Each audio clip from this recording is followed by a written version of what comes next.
You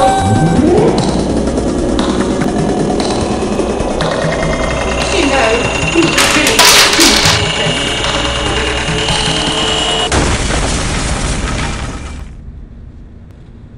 Ship destroyed. Thanks for nothing. Fuse can be picked up for about $20 retail, and really that's the best deal you're going to find, whether it be on Amazon or Miniature Market. At least right now, $20 is how much you're going to be paying to pick this game up. Fuse comes with 54 bomb cards, 11 fuse cards, 25 dice total consisting of 5 black, blue, green, red, and yellow, a custom cloth bag, a rulebook, and a rather flimsy and throwaway insert. Additionally, Renegade Games has provided an app for free for those who can access it, acting as an optional digital component. The quality of the cards are nothing special, but are sturdy enough to serve their purpose. The design of the cards are rather clear once you understand how to read them, communicating all you need to know at a glance. The dice look and feel awesome when rolling them, and are so enjoyable to use and to look at. My one major complaint with the game's components, however, is that the green dice can be hard to read due to the coloration of the numbers. Now, the insert is pretty horrendous, but surprisingly, I'm not all that bothered by this. This is because I've elected to basically throw the box away in favor of storing everything in the compact cloth bag provided, storing the cards in a baggie, and storing the rulebook digitally on my tablet. Not that you'll really need the rulebook other than setting up for different difficulties and player counts. Once you've learned to play the game, this is an incredibly easy and straightforward game to teach. The rules make the mechanics clear and give a plethora of examples for the different cards. The app is a nice addition, providing a quick and convenient way to time and record your games while also alerting you to how much time is left. But this game can easily be played with any 10-minute timer. That's because 10 minutes is all you need to play this game outside of setup, making it an excellent filler game that has a clear and consistent time limit. Fuse focuses exclusively on dice rolling and cooperation, making it a joy to teach and play with anyone, regardless of their gaming background. 6 or a yellow. I need a yellow. 1 for complete. Completed. And you use the blue as well. Shove it in there. So I just need a 2 or 1 for here, right? Yeah. One. I'll discard my 1 real quick. Okay, your 1. Go.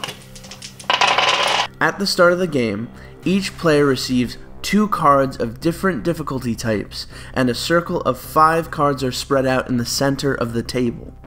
A deck of cards is composed according to the number of players, and 6 of the 11 fuse cards are randomly added to the deck. Once the timer starts, the first player, aka whoever is holding the bag, draws and rolls a number of dice equal to the number of players, the solo and 2-player games being the exception. Then, each player must try and place one of the rolled dice onto one of their bomb cards.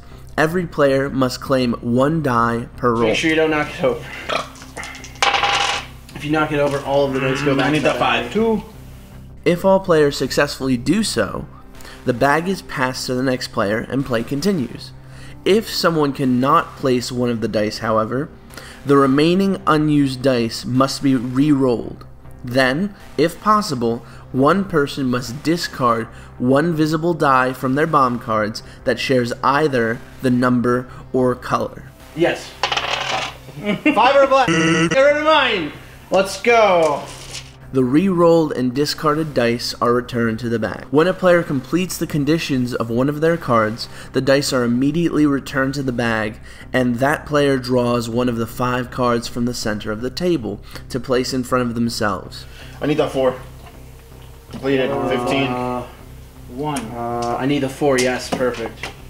Then, a new card is drawn from the deck to fill the center pool back up to 5 cards. 5. Now I need a red, 3 green, or 5, and I can complete one of these. Red, I'll take the 5. green. Oh, please. Thank God. All right. I finished another one. The card. Then put him in. Put him in quick. Put him in. Take a card. If that drawn card is a fuse card, one player must discard a visible die from their cards that shares the color or number of the fuse card, similar to if someone is forced to reroll a die. Completed. Need. I got it. Put that in the bag. Take a new one. Go. It's a green. Wait, I'll discard this green. Wait, you took one already? I already did a turn. Go. Just go! God! Stop questioning my choices. I need a 5. Good. Yes, I did it. Okay. Bro, calm down. The card is then discarded and replaced until all 5 cards are bomb cards. Players win if there are no more cards left in the middle, regardless of whether the cards in front of them are completed. According to the player count, difficulty, time left over, and the overall difficulty of the cards diffused, players will be given a score to record and reach for the next time they play. While the game itself is straightforward, the various types of bomb cards and difficulties provides a variety that lends itself to replayability. Halfway through time limit, everyone. I can take what's left over. I need a 4. What does this mean? That you need a 1. You need the 1. I need the 1 here. Because it's 1, 2, 3, 4 stacked. 1, 2, 3 stacked. Stacked. Yes. Yeah. Clearly, you weren't paying attention when I was explaining this to Mike. Bro. Cards will task you to collect cards of specific color and number combinations, compute mind-crunching math, and make stacks and pyramids of dice. I can take the 2 or a 1 or a can't 2 or use yellow. anything. Just gonna take that.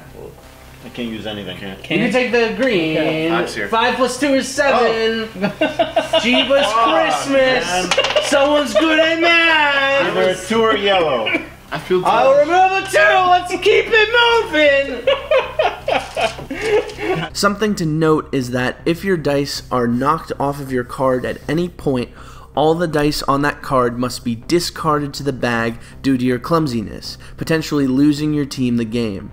Now, Fuse isn't a perfect game. I find, reaching for high scores to be a very flat and unengaging goal to reach for. As I mentioned earlier, the green dice are very hard to read, and sometimes players can have a hard time understanding specifically the re-rolling mechanic, where you have to re-roll dice that can't be used and then discard one. That seems to be a very hard concept at times for certain players to understand. There are no 2s. Can I use another 1? Not yet. No, you can't use either of them. 2 and a 6. Oh, I can use a 2. The 2 has to go, and a 6 or a yellow. So your top yellow has to go. Wait, I can use it. I could have used the 2. So Fuse does definitely have its issues and its flaws. That being said, Fuse is a fantastic filler game in general. But it's just that. It's a filler game. So if you're not looking for a quick and simple game, this isn't going to be something that you enjoy. I personally think that everyone should have at least a couple of filler games on hand, if nothing more, to have something to play in between the bigger experiences when other people are setting up, or when you're waiting for people to arrive to play other board games. And Fuse is a great option for that filler game in your collection. It creates a certain level of tension that I think no other game really encapsulates so fully. Everyone is constantly rushing to try and finish their dice, but at the same time, everyone hesitates looking around the table to see, if I take this die, will we have to re-roll one of them? And that idea, that concept of having to do everything as quickly as possible but still work together is such a neat concept that really makes this game stand out.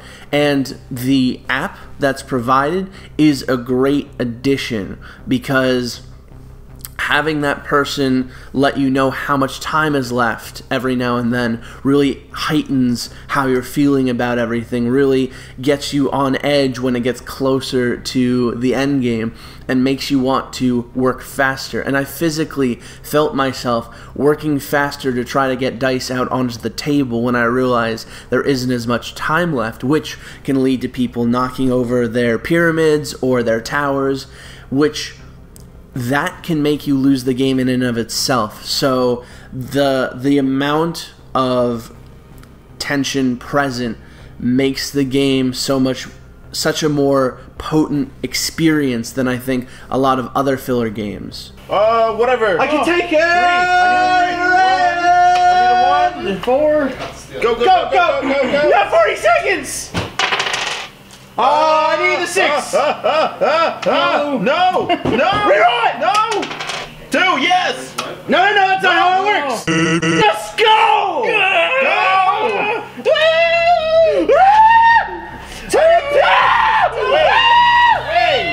Done!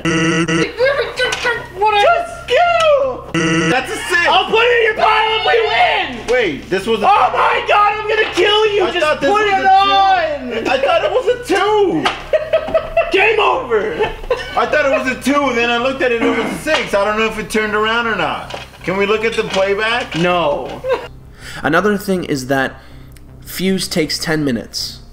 Literally, it takes 10 minutes and that's it. And for a filler game, knowing how long the game takes, I think is huge. Because a number of other filler games can drag on in certain circumstances, or can just become kind of tedious after a little while, because filler games have simple premises. So if you're doing the same simple thing over and over and over again, it can feel like the game is dragging or isn't interesting. Something like zombie dice, if you're rolling and rolling and rolling dice and people aren't winning, it's going to take a long time to finish the game, even though the game isn't really interesting in any way. It's kind of just a time killer.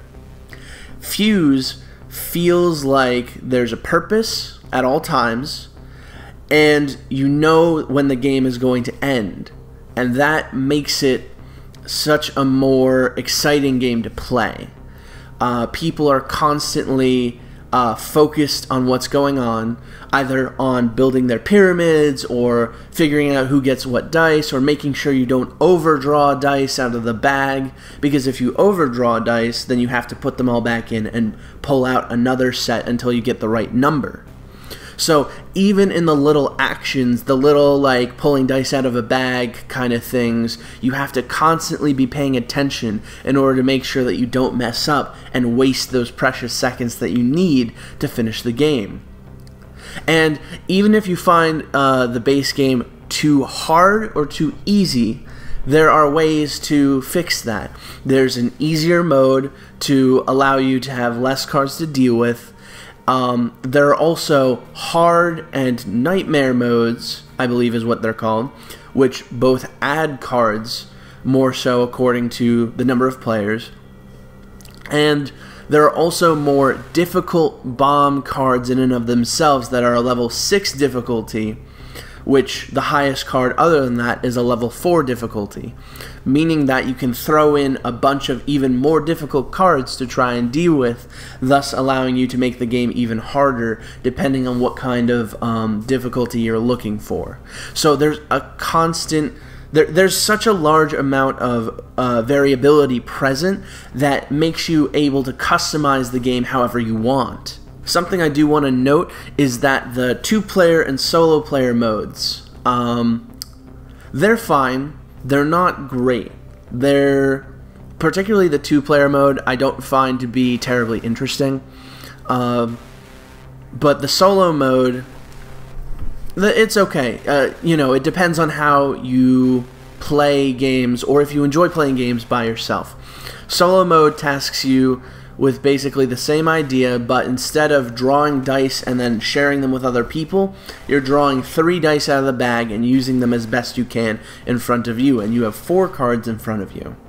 So, you know, I don't think it's nearly as tense, because you're not trying to stipulate for everyone else around the table. And it's not as exciting because there aren't those other people who are getting you worked up and making you want to.